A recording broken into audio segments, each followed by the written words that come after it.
Have you ever wondered what bootleg FNAF looks like? I mean, the sky's the limit with this franchise. Any popular game you could think of probably has a version of it with this brown bear's head plastered on top of it. But what about the games that try to copy, imitate, or even... Are they a competent recreation, or are they just a hollowed shell of the original?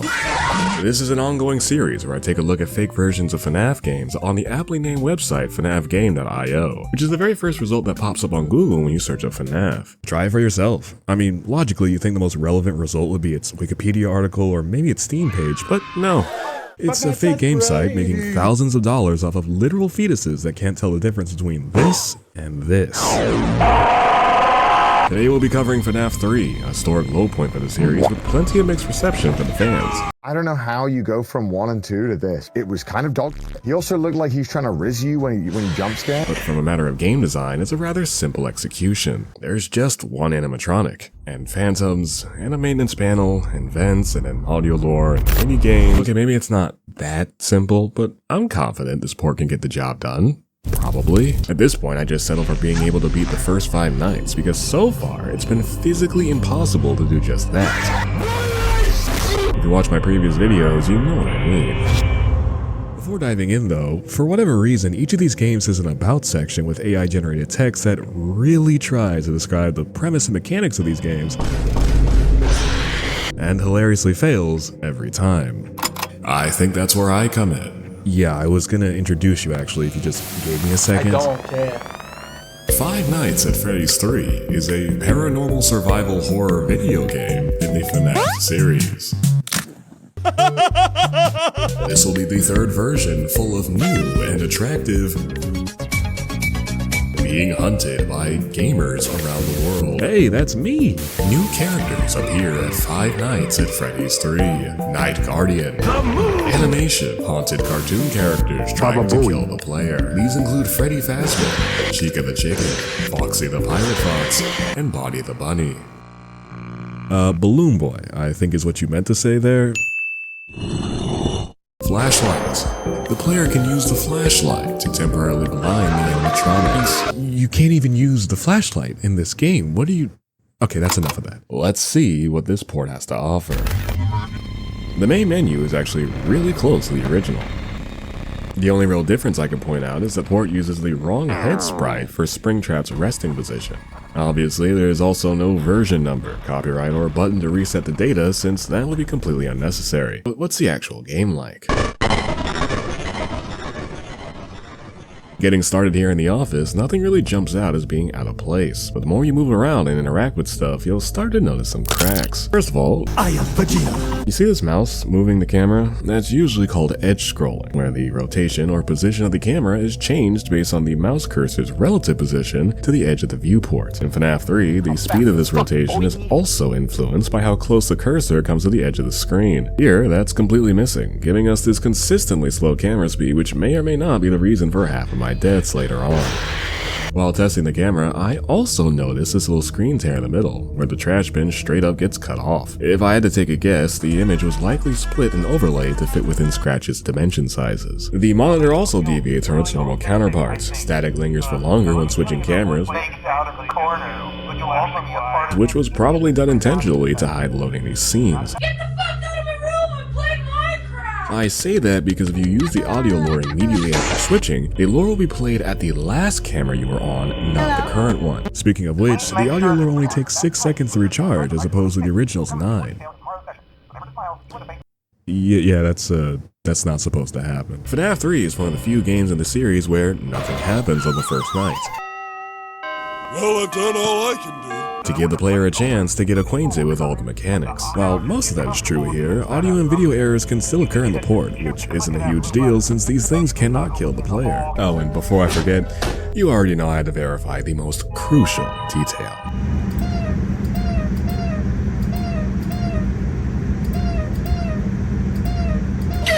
Moving on to night 2. Huh? Must have been the wind. Springtrap and his phantom menaces are finally let loose. And they're like, not horribly buggy. Hello?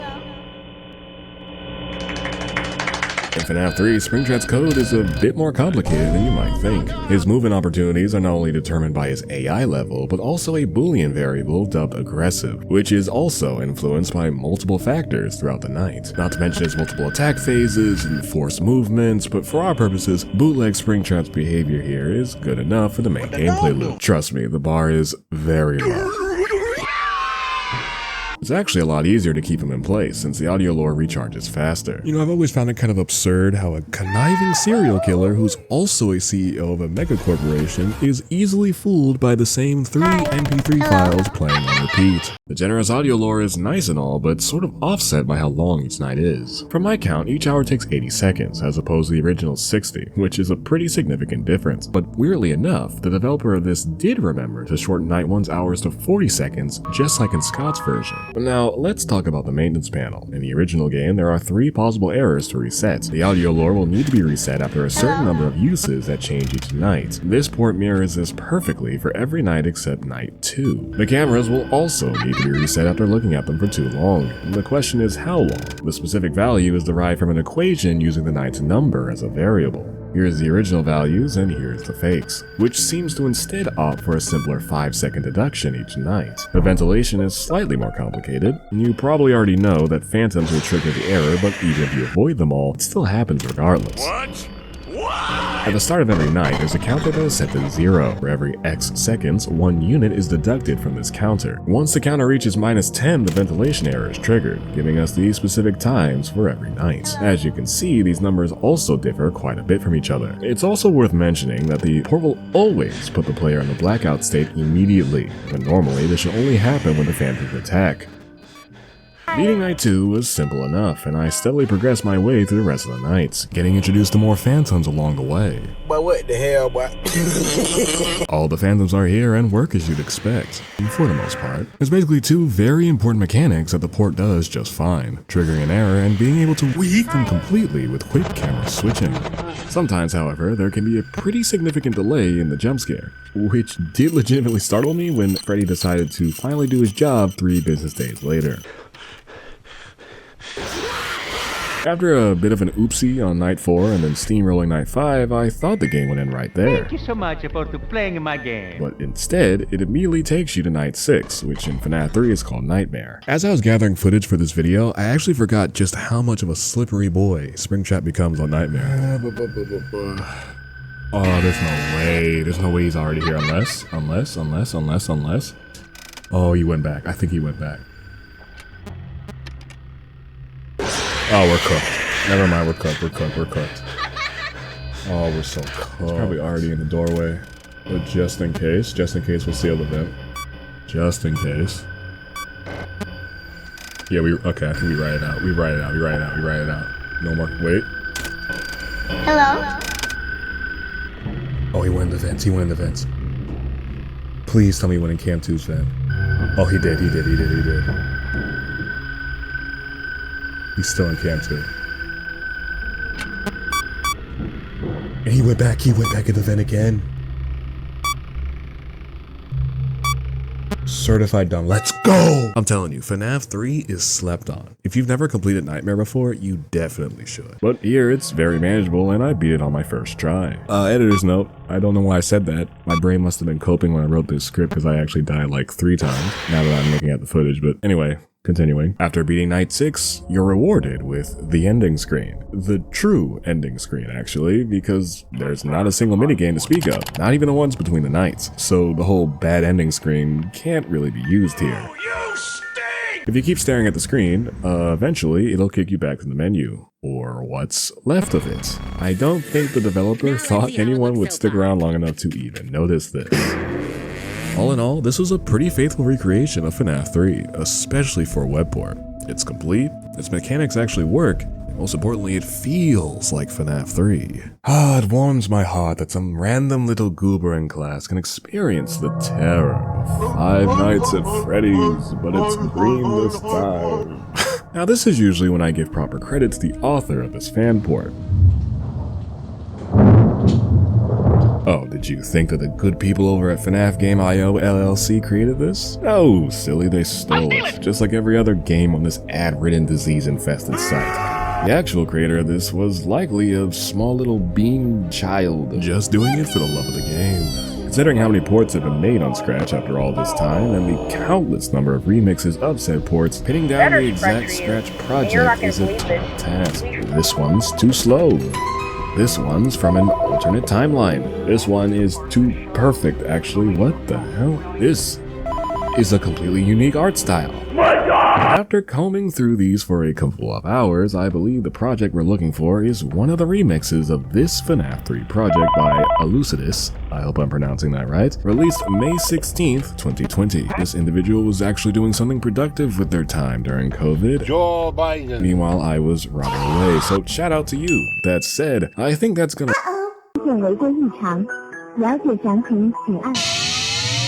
You thought I was gonna let you leave without reviewing some random-ass nonsensical fan game? Oh yeah, it's all coming together. The story of Springtrap. Alright, stick with me here. Okay, don't click out the video just yet, okay? Once upon a time, there was a miserable robot named Springtrap who was found within the walls. This music is killing me, oh my god. He was so busy at Freddy's Fright, he could not do anything. He couldn't use the body. Wow, yeah, thank you so much for clarifying. Almost couldn't tell. He couldn't talk to his friends. He couldn't masturbate to some wicked porn. It's so good. Bro fell for the Gooner mobile game ads. If only he checked out my last video, he would know the truth. All of a sudden, he meets Phantom Freddy in the phantom flesh. What? How does a Springtrap talk again? I always come back. What are you doing here? And then Freddy makes Freddy noises. Welcome to Springtrap's Revenge, ladies and gentlemen. Before even getting into the game, we have a trivia section which documents some fun facts about the game's development. Did you know? Super Mario's has a male reproductive organ. Basically, the game is a 2D beat-em-up side-scroller combined with the charm of Happy Wheels. Very simple premise. You kill night guards, get better weapons, Heavy machine gun. rinse and repeat. Oh, and just in case you're running this on your TI-84, we have some lower graphics options for you to choose from. Blink and you might miss it. For better or for worse, these backgrounds are laced with so much 2013 era meme culture, it's like taking a walk through a time capsule. Just look up FNAF MLG if you don't know what I'm talking about. Peak humor, wow. It's crazy because we get on kids today for watching, what's the latest brain rot? Fruit Love Island. But we also grew up watching this. I mean, at least this was created by real flesh and blood. AI could never replicate these masterpieces. After a lot more shooting, you watch some more cutscenes. If you know what this is referencing, brother, it is time to start thinking about that life insurance policy. The walls are closing in. And then you end up in a classic Western standoff.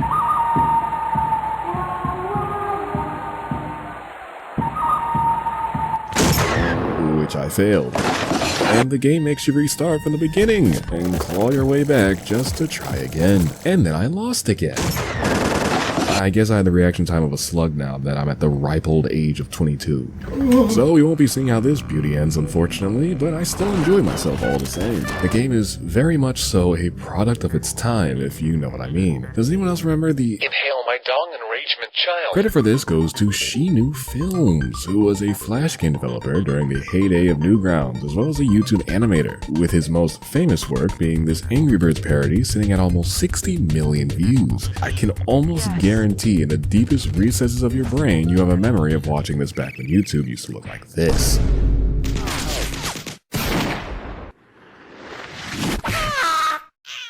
That was cold, man. I know, right? See, this is what it's all about. The internet was such a different place back then, and yes, you can argue that this is all cringe now, and humor was essentially just being edgy for the sake of it.